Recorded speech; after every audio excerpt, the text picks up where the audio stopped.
fair going into that fight, because you have to be fair going into a fight like that. Because at any point, 1 second later, you miss a right hand of Wilder coming in, you can be night.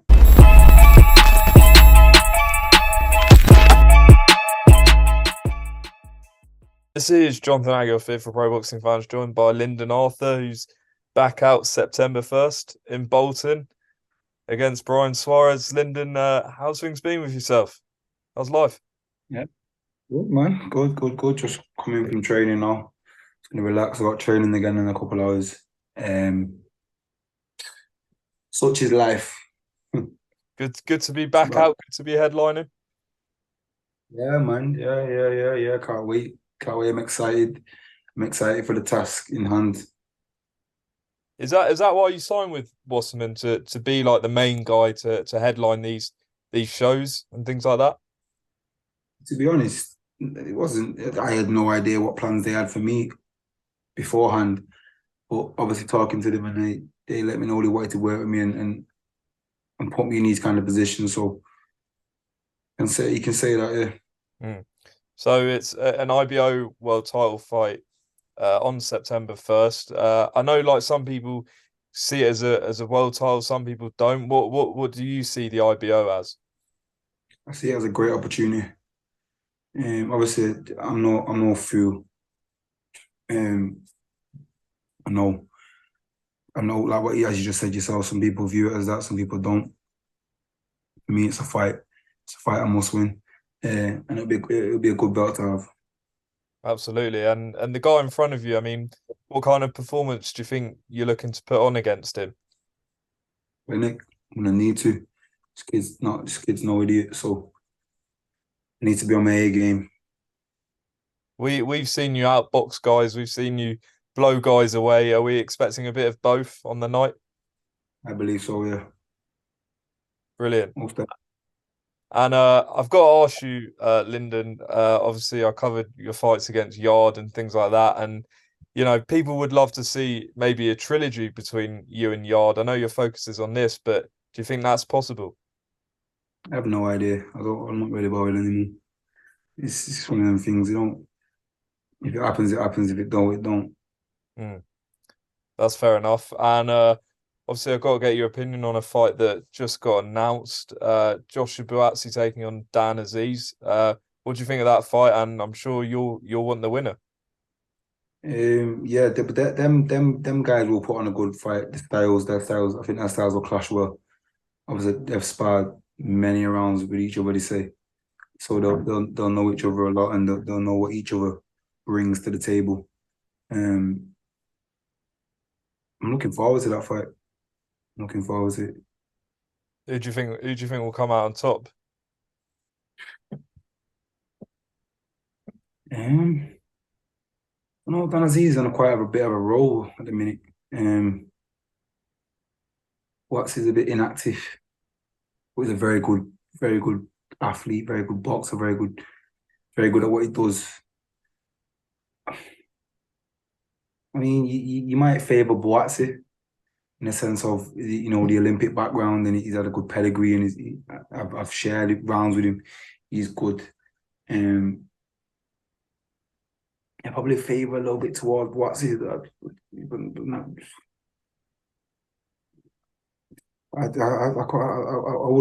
I wouldn't know. Yeah, I'm look, gonna be I'm gonna be a fan for that one. and are you looking at that as you want the winner straight away? Yeah, fights that need to happen. So For sure. One thing I wanted to actually ask you about is when you went out to spar Artur Beterbiev. How did you find the experience, and what do you think it's brought to your game? you kind of know, um, you get a sense of realization, but you get to see where you're at as well, and you understand what you need to do and where you might be going wrong in these certain areas and stuff like that. But I don't, I took good things from that camp. And obviously he's fighting Callum Smith in January. What do you think of that fight? Good fight for Callum. Big fight. Uh, so I think it's a hard fight. I think it's a hard fight. Beterbiev's no fool, and he's not just a brawler, but he can do that, and he's got a boxing brain as well. Um, so he can also do that, and he hits very hard. I guess people are waiting for Beterbiev to get old overnight, in a sense. Obviously, we know what age he is, and we know he's been boxing for a long time, and he's been in a couple of wars, and he's probably been in a lot of wars as an amateur. And I guess if you're going to beat him, if you're going to beat Beterbiev, it's coming up to the time where you're going to do it. Mm. He'll probably get beat when he goes on too long. Is that a guy you think you can face before he calls it a day, Beterbiev? Is it a guy that he was in my division? Of course, yeah, he's Yeah, in do my you think division. it can happen? Yeah. I don't know if it's going to happen, but he's in my division. Yeah. And obviously we've got to talk about the fight on the weekend, Joshua knocking out Helenius. What did you make of that? Um, you know what? It's mad. I watched Joshua versus Klitschko again a couple of days ago. Mm. Joshua was a force. Then I watched him the way he puts his punches together in the early rounds of that fight, and the way he wasn't bothered about getting. I don't know. I don't listen. I'm a boxer, so I know what it's like to be criticized and stuff like that. So I don't want to be the person that's criticizing him or saying what he needs to do, because obviously only he knows what he needs to do. But he looked a lot more of a. He looked a lot more like AJ Mm. when I went, because I'm looking at him when I watch that fight. I'm looking at him, and he looks like he's doing things that I heard one of the commentators say. It might have been Johnny Nelson. I don't know. It looks like he's caught between styles. It kind of does look like I don't want to criticize, because AJ's done a lot for British boxing, and I'm grateful for what he's done, and I've always been a fan of him. But like from a critical point of view, he looks like he's trying to stuck between styles. When he boxed Klitschko, he was an animal.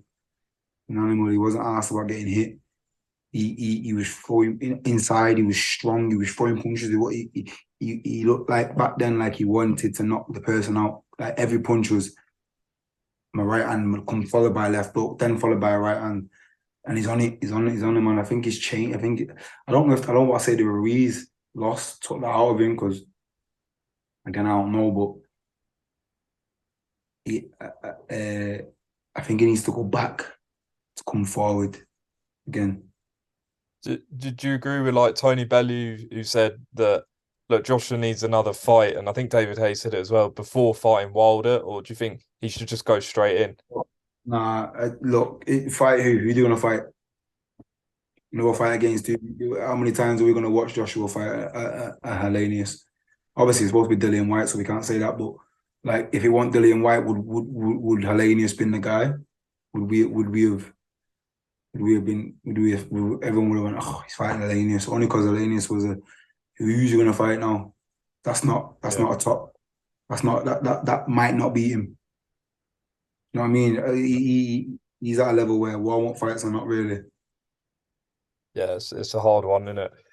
hard ones for him to go into a fight now.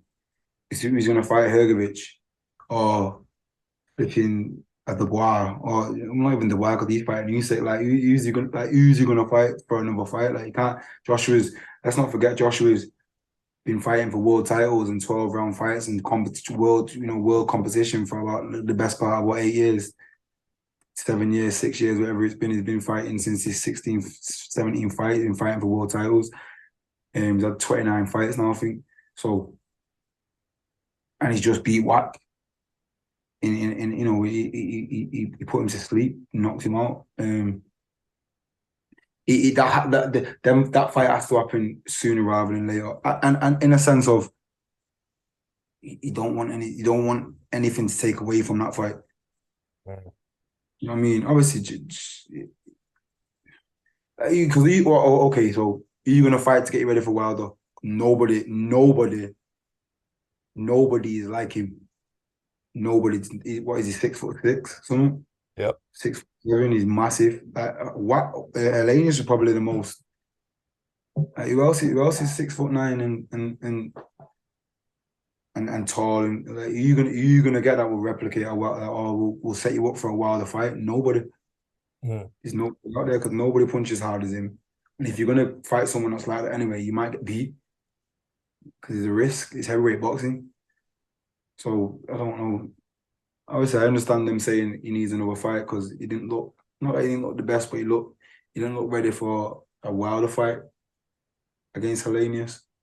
But I don't think he'll box like that against Wilder. I feel like the fear that Wilder will put into him, I'm not saying he's going to be scared of him, but the fear going into that fight, because you have to be fair going into a fight like that. Because at any point, 1 second later, you miss a right hand of Wilder coming in, you can be night.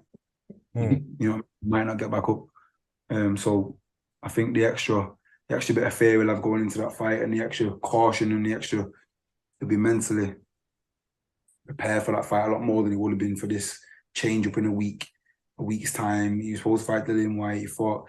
I don't think you can kind of judge that fight too much because it was a late replacement, because it was, you know, it went from fighting a flipping Dillian White to then fighting a 6'9" tall guy who's a bit negative, who's going to be on the back foot. So you can't really judge too much off that. But I get why they're saying what they're saying.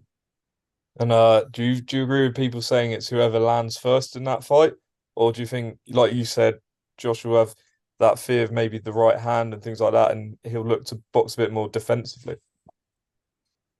I don't think, personally, me, obviously I've not got their game plan. Personally, me, I'd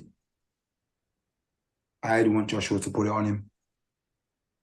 Like, Wilder can't fight on the back foot, and let's have it right, he has only got a right hand. I mean, it's a dangerous right hand, and it is work for him, and it's all he needs.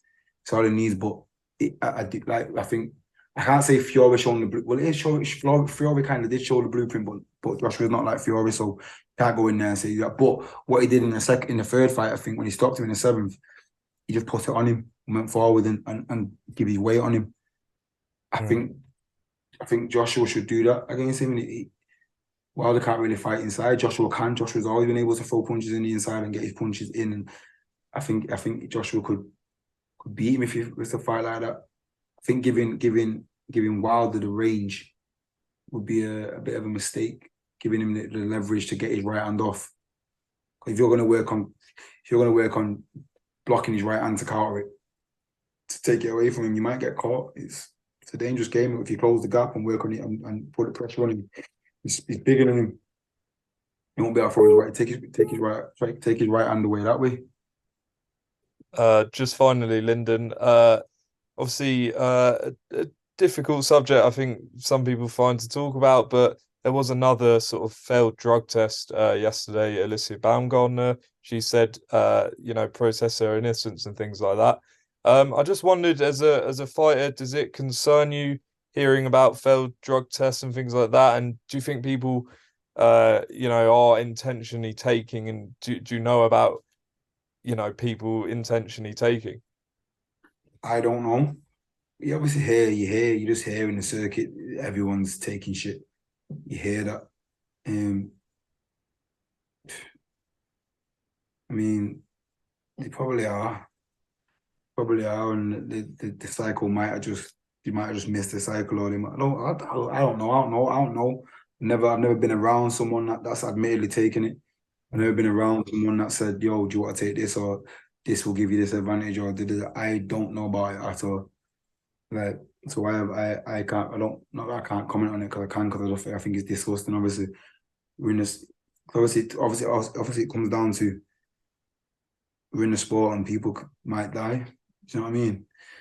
And like, can you imagine you was on shit and you killed someone? Like, you probably won't be out of boxing. Do you know what I mean?